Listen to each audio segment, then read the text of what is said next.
দায়ী করা যায়, আমি মনে করি তো সমানভাবে সেই মেয়েটাকেও দায়ী করা যেতে পারছে। ফাইল করা আছে, সেখানে শ্লীলতা হানির বিষয়টা আবার আসছে।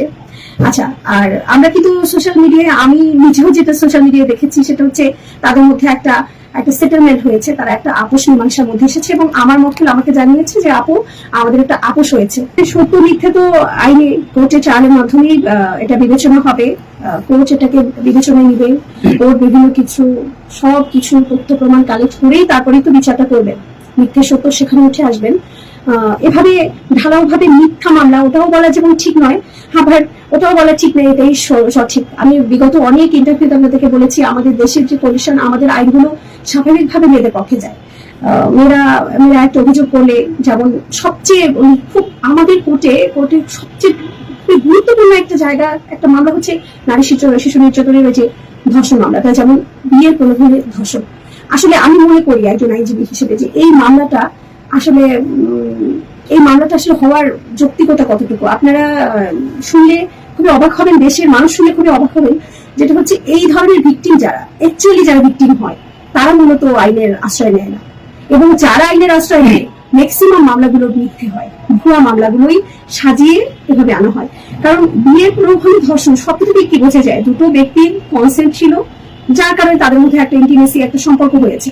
তার মাধ্যমে মামলায় যদি একজন ছেলেকে দায়ী করা যায়, আমি মনে করি তো সমানভাবে সেই মেয়েটাকেও দায়ী করা যেতে পারে। আর এটা তো আসলে জোরপূর্বক কিছু না, ধর্ষণ মূলত জোরপূর্বক হতে হয়। আপনারা খুব কিউরিয়াস না, আপনারা জানতে চাচ্ছেন যে মামলাটা নিয়ে, সেটা ধারা সম্পর্কে জানেন কিছু? আমি জানি না। সেটা ধারা হয়েছে 448, 323, 324, 307, 354, 506 অফ দ্য পেনাল কোড। তো পেনাল কোডের এই ধারাগুলো এনেছে। ধারার সংক্ষিপ্ত ব্যাপারটা যেটা, প্রথমত হচ্ছে অনধিকার প্রবেশ, দ্বিতীয় হচ্ছে স্বেচ্ছাকৃতভাবে আঘাত, তৃতীয় হচ্ছে মারাত্মক আঘাত, হত্যার উদ্দেশ্যে শ্লীলতা হানির চেষ্টা সহ কি ভয়ভীতি প্রদর্শন। এই হচ্ছে এলিগেশন গুলো, কারণ ধারা বললে তো স্বাভাবিকভাবে সাধারণ মানুষ বুঝতে পারছে না। এই হচ্ছে, তো দেখেন যেখানে অলরেডি একটি ধর্ষণ মামলা অলরেডি আছে, ফাইল করা আছে, সেখানে শ্লীলতা হানির বিষয়টা আবার আসছে। আচ্ছা, আর আমরা কিন্তু সোশ্যাল মিডিয়ায়, আমি নিজেও যেটা সোশ্যাল মিডিয়ায় দেখেছি সেটা হচ্ছে তাদের মধ্যে একটা সেটেলমেন্ট হয়েছে, তারা একটা আপোষ মীমাংসার মধ্যে এসেছে এবং আমার মক্কেল আমাকে জানিয়েছে যে আপু আমাদের একটা আপোষ হয়েছে। তো আমরা তো কোর্টে গিয়েছি। তো আপনাদের উদ্দেশ্যে এবং দেশবাসীর উদ্দেশ্যে আমি একটা কথা বলতে চাই। আমি মামুনের রিসেন্টলি দুটো সেলিব্রিটি শো দেখেছি এবং বিখ্যাত দুজন মানুষ তাকে নিয়ে শো করেছেন। সেখানে তারা বলেছেন যে এই যে এই বিষয়টা বলছিলেন যে আপোষ করলা কেন, আবার গেল, এরকম বিভিন্ন কিছু। আমি কিছু বলবো না, আমি জানি আপনাদের উদ্দেশ্য এবং তাদের উদ্দেশ্য যারা সবগুলো করেছেন। ভিউ বাণিজ্যটা মনে হয় সর্বপ্রথম আসে, আমি জানি না আমার কথাগুলো রাখবেন কিনা। ভিউ বাণিজ্য করতে গিয়ে দেশের আইন আদালত, আইনজীবী কারোর প্রতি এমন কোনো কথা বলেন না যাতে আপনারা নিজেরাই কিন্তু ফেসে যেতে পারেন। তো ওখানে যারা উপস্থাপনা করছিলেন তাদের বিষয়গুলো আমি শুনেছি। একজন বলছিলেন মামুনকে যে তুমি ভালো একজন লয়ারের কাছে যাও।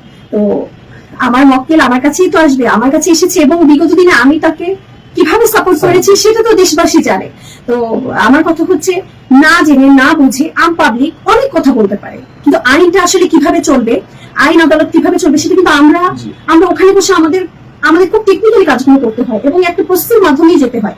আপনি বললেন আজকে একটা, কালকে আরেকটা বললেন, এত সহজ না। ধর্ষণ মামলাটা কিন্তু কম্পাউন্ডেবল অফেন্সই না, ধর্ষণটা কিন্তু কম্পাউন্ডেবল না। মানে এই মামলাটা, এই ন্যাচারের মামলাটাই কখনো কম্পাউন্ড করা যায় না, আপোষ করা যায় না।